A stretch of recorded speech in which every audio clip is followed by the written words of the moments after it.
আসসালামু আলাইকুম। জীবনে আমি বহু টাকাই দেখছি, এই হাত দিয়ে মানে নাড়াচাড়া করছি।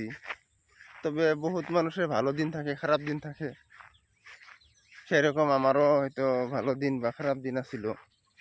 একটা সময় আমি আমার একটা বন্ধুর কাছে থেকে কিছু টাকা আমি ধারে নিয়েছিলাম।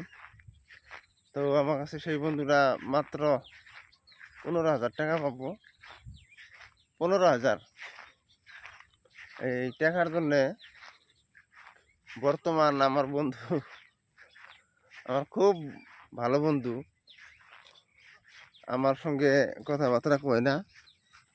তো আমি হয়তো মানুষের মনের ভাবটা বুঝলেও আমার উপায় থাকে না যে আমার এখন হাতে নেই টাকা। আমি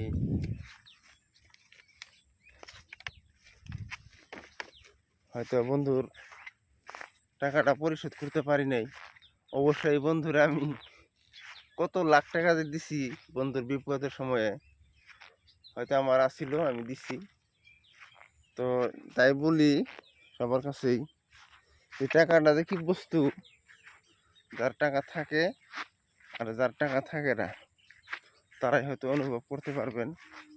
তো এই 15,000 টাকার জন্য যে বন্ধু আমার লগে কথা কয় না, এটা আমি মানে আমি যার কাছে টাকা পাই, আমি তো এখনো অনেক টাকা পাই। এই বিপদ যে আমার গেল, হয়তো আমি খুব কষ্টে আছিলাম, আমি এখনো অনেক টাকা পাই।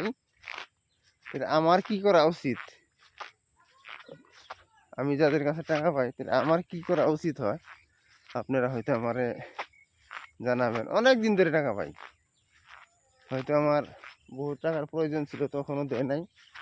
এখন হয়তো আমি রিকোয়েস্ট করতেছি, তাও যদি না দেয় তাহলে ওই সব বন্ধুরে বা আমার আত্মীয় স্বজনকে আমি কী করা উচিত হয় আপনি জানাবেন।